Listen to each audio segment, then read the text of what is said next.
انتہائی بڑی نظام آتے ہیں محفل بارگان محفل آج یہ عظیم شان محفل سیدی خدا حضرت سیدنا امام علیہ رضی اللہ تعالیٰ یاد پاک کا درس جائے گئے نہیں تو ہے کہ اللہ رب العالمین جل جلالہ الواحد اس پاس حضرت شان اپنے پاک کو اپنی پاک اللہ عزت قبول و قبول فرمائے اور آج بابت حضرت شان صدقہ جن دوستوں اس میں سے پاک کو سجایا جائے اللہ اس کا قبول فرمائے اور میرے نہایت ہی نوجوان ساتھیوں کا اس وجہ دل میں خوشی ہوئی ہے کہ عرصہ دراز کے بعد اس علاقے کے اندر اس گلی کے اندر آج پھر ذکر حسین رضی اللہ تعالیٰ کو سجایا گیا ہے نوجوان نسل کو مبارکباد پیش کرتا ہوں انہوں نے اپنا کم سے کم محبت کا اظہار تو کیا اللہ پاک ان کی اس محبت کو اپنی پاک بارگاہ میں اس کے اندر قبول فرمائے حضرت اکرم قرآن مجید برہان رشید کی جو میں نے آیہ کریمہ تلاوت کی ہے اس آیہ کریمہ کے اندر اللہ رب العالمین جل جلالہ نے ارشاد فرمایا وَلَا تَقُولُوا نہ کہو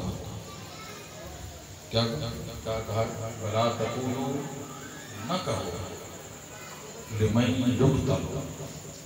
جو قتل کیے گئے اب قتل تو کئی لوگ ہوتے ہیں ہندو بھی قتل ہو جاتے ہیں مرزائی بھی قتل ہوتے ہیں اس کو پچھلے دنوں ایک پشاور کی عدالت کے اندر جہنم نصیب کیا گیا اس میں تو قتل کیا گیا ہر شخص قتل ہوتا ہے لیکن ہر شخص کے متعلق اللہ کے قرآن نے یہ نہیں کہا کہ ہر شخص کے بارے میں وَلَا تَقُولُوا لِمَنْ يُقْتَلُ نہ کہا کرو کہ وہ جو قتل کیے گئے فی سبیل اللہ اموات جو اللہ کے راستے میں قتل کیے گئے وَلَا تَقُولُوا لِمَنْ يُقْتَلُ فی سبیل اللہ اموات انہیں مردہ نہ کرو کیا نہ کہو انہیں مردہ تصور نہ کرو بلکہ وہ بل احیاء ولکن لا تشعرون وہ زندہ ہیں اور تم ان کی زندگی کا شعور نہیں رکھتے تمہیں ان کی زندگی کا شعور نہیں ہے اللہ اب قرآن کی اس آیت کو سامنے رکھیے جو زندہ ہوتا ہے اس پہ ماتم ہوتا ہے بولیے آپ کو میری بات اگر سمجھ آ رہی ہے تو کھول کے بولیے جو زندہ ہوتا ہے اس پہ ماتم ہوتا ہے زندہ انسان پہ رویا جاتا ہے قرآن تو ہمیں یہ پیغام دے رہا ہے اللہ کا قرآن تو یہ اعلان کر رہا ہے جو میرے راستے پہ قتل کیے جاتے ہیں انہیں مردہ نہ کہو آگے اللہ نے چوتھے پارے کے اندر یہ دوسرے پارے کی آیت ہے آگے چوتھے پارے کے اندر فرمایا وَلَا تَحْسَبَنَّ الَّذِينَ قُتِلُوا فِي سَبِيلِ اللَّهِ أَمْوَاتًا بَلْ أَحْيَاءٌ عِندَ رَبِّهِمْ يُرْزَقُونَ فرمایا جو اللہ کے راستے میں قتل کی جائیں انہیں مردہ گمان بھی نہ کرو تصور بھی نہ کرو وہ تو زندہ ہے انہیں تو رزق دیا جاتا ہے رزق کون کھاتا ہے مردہ رزق کھاتا ہے جو مردہ مویا پڑا ہو مردہ پڑا ہو لاش پڑی ہو اس کے سامنے کھانا رکھ دو کھائے گا تو کون کھائے گا اگر آپ زندہ ہیں تو آپ کے سامنے جب ابھی محفل کے بعد کھانا رکھا جائے تو آپ چھوڑ دیں گے کھائیں گے کیوں نہیں کھائیں گے کیوں کھائیں گے اس لیے کہ آپ زندہ ہیں سیدھی بات یہ ہے زندہ ہیں تو امام علی مقام رضی اللہ عنہ کے بارے میں کیا خیال ہے امام علی مقام رضی اللہ عنہ زندہ ہے یا مردہ ہے زندہ ہے تو یہ ماتم کرنے والے سچے ہو سکتے ہیں یہ جو ماتم کرتے ہیں ہائے ہائے کرتے ہیں ہائے ہوتا ہے تو یہ قرآن کی روح سے قرآن کے ہی ملک ثابت ہو رہے ہیں قرآن کہتا ہے زندہ ہے یہ بات وقت کہتے ہیں ہائے ہوتے ہیں جو زندہ ہوتا ہے اس پہ تو ماتم ہوتا ہی نہیں ہے ماتم تو اس پہ کرو جو مر گیا ہو وہ بات سمجھ میں آتی ہے کہ بندہ مر گیا جی آئے کیوں رو رہا ہے جی میرا والد فوت ہو گیا کیوں رو رہا ہے جی میرا بھائی فوت ہو گیا اس لیے رو رہا ہو تو امام علی مقام زندہ ہے قرآن کی روح سے قرآن ہمیں ایک پیغام دے رہا ہے امام علی مقام تو زندہ اور تم بک بک کر رہے ہو امام علی مقام کی شہادت کی اس طرح تذکرے کر رہے ہو جس کا حقیقت کے ساتھ کوئی تعلق نہیں ہے ہائے ہائے کرتے ہیں، ہائے ہائے لوٹے گئے جی، مارے گئے جی۔ تو امام علی مقام کو شہید کرنے والے کون ہیں؟ کس کے میں تھے؟ یزید کے نا۔ جب یزید تخت پہ بیٹھا نا، جب اس کو یہ کرسی ملی نا، تو سب سے اہم خطرہ کسی سے تھا؟ سیدنا امیر معاویہ رضی اللہ تعالیٰ کا جب وصال ہوا تو یزید بدبخت لئی کرسی پہ بیٹھ گیا، اس نے خلافت کا دعویٰ کر دیا، میں خلیفہ ہوں۔ اب سب سے اہم خطرہ اس کے لیے کیا تھا؟ سب سے اہم خطرہ 3 شخصیات تھیں،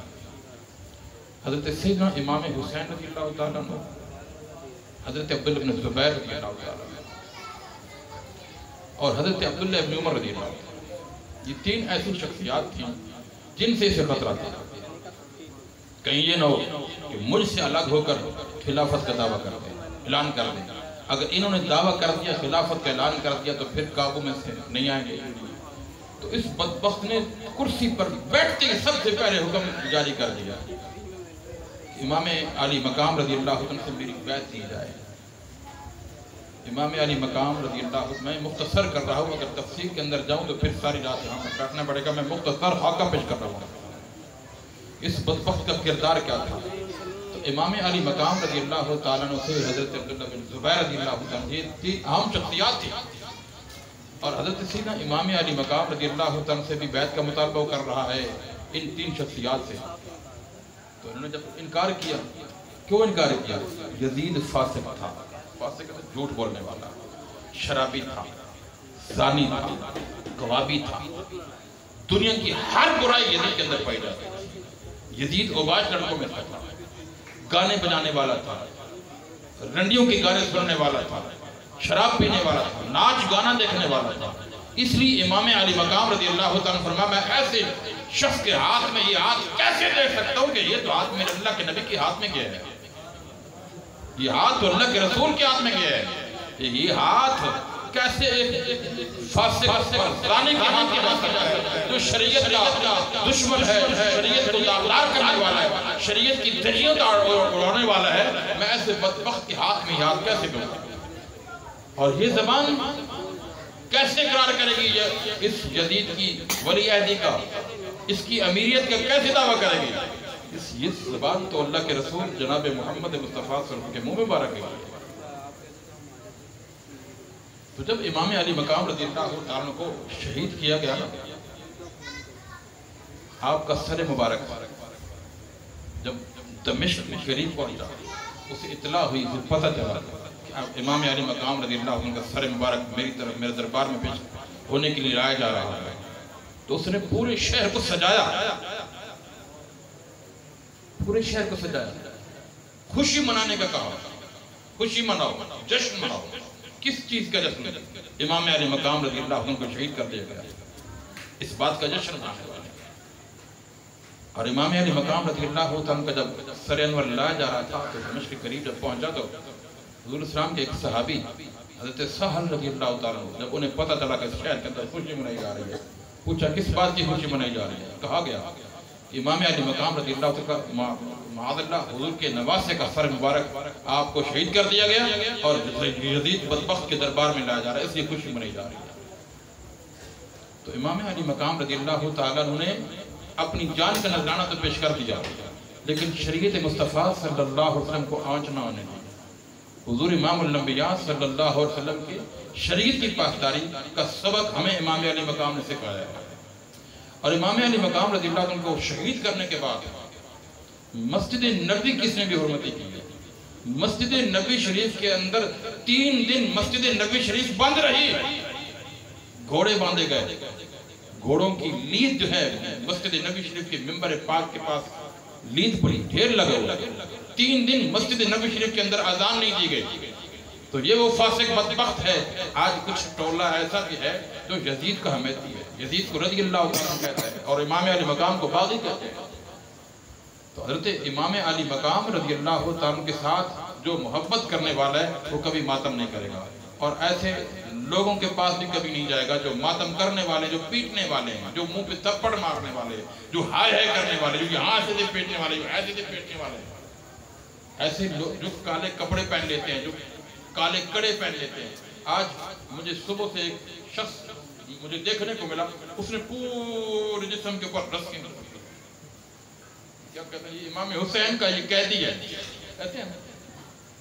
فقیر امام حسین کے قیدی یا فقیر. دیکھی بات، کیا امام حسین نے تمہیں کہا ہے کہ ایسے اپنے جسم کے اوپر رسیاں باندھو؟ امام حسین رضی اللہ تعالیٰ عنہ ایسے فقیروں پہ لعنت بھیجتے ہیں جو بے نماز ہیں. ان فقیروں سے اگر پوچھا جائے نا بھائی وضو کے فرض کتنے ہیں، نماز کے فرائض کتنے ہیں، نماز کے واجبات کتنے ہیں، ان فقیروں کو ان چیزوں کا کوئی علم نہیں ہوگا. جن فقیروں کو یا جن قیدیوں کو اس بات کا پتہ نہیں ہے کہ وضو کے فرائض کتنے ہیں، غسل کے فرائض کتنے ہیں، تو وہ اپنے آپ کو امام حسین کا فقیر کہتے ہیں. شرم آنی چاہیے ایسے لوگ. امام علی مقام رضی اللہ عنہ کا ایسے لوگوں کے ساتھ کوئی تعلق نہیں ہوتا. اور ایک آخری پیغام میں آپ کو دے دوں، جس طرح ہمارے اوپر اہل بیت کی محبت لازم اور ضروری ہے، اسی طرح حضور اسلام کے تمام صحابہ کرام رضوان اللہ علیہم اجمعین کی محبت ہمارے اوپر ضروری ہے. اگر صحابہ کرام سے کٹ جاؤ گے تب بھی برباد ہو جاؤ گے، اہل بیت سے کٹ جاؤ گے تب بھی برباد ہو جاؤ گے. کامیابی تب ہوگی ایک ہاتھ میں اللہ کے رسول جناب محمد مصطفیٰ صلی اللہ علیہ وسلم کے صحابہ کا دامن ہو، دوسرے ہاتھ میں حضور کے آل بیت کا دامن ہو. پھر یہ کشتی پار لگے گی. قیامت کا دن ہوگا نا، ایک جب حوض کوثر پر حضور اسلام کی امت حضور اسلام کے ہاتھ سے حوض کوثر پینے کے لیے آئے گی. کسی کو میرا نبی پلا رہا ہوگا، کسی کو صدیق اکبر پلا رہے ہوگا، کسی کو عمر فاروق پلا رہے ہوگا، کسی کو عثمان غنی پلا رہے ہوگا، کسی کو علی پاک پلا رہے ہوگا. جب دشمن صدیق آئیں گے، دشمن عمر فاروق آئیں گے، دشمن عثمان غنی آئیں گے، عثمان کی طرف نہیں جائیں گے، صدیق کی طرف نہیں جائیں گے، عمر فاروق کی طرف نہیں جائیں گے. وہ ادھر سے پھر کرنا عمر فاروق کو چھوڑ کر ابوبکر صدیق کو چھوڑ کر جب علی پاک کی طرف آئیں گے، علی پاک پیاس لگی ہمیں جام پلائیں گے، آپ فرمائیں گے ادھر کیوں نہیں پیے، صدیق کے پاس کیوں نہیں گئے؟ وہ کہیں گے بدبخت کہیں گے ناراضگی سی ہے اس لیے ان کے پاس نہیں گئے. تو علی پاک کیا کہیں گے؟ جو میرے صدیق سے ناراض ہے میں اسے سے ناراض ہوں، جو میرے صدیق کا کچھ نہیں کرتا وہ میرا بھی کچھ نہیں کرتا. جا بدبخت دور ہو. تو قیامت کی دن بھی حوض کوثر کے مقام پر بھی علی پاک کے ہاتھ سے حوض کوثر پینا ان بدبختوں کو نصیب نہیں ہو سکتا جو صدیق پاک کا دشمن ہے، عمر فاروق کا دشمن ہے، عثمان کا دشمن ہے. جو صدیق کا دشمن ہے وہ علی پاک کا بھی دشمن ہے.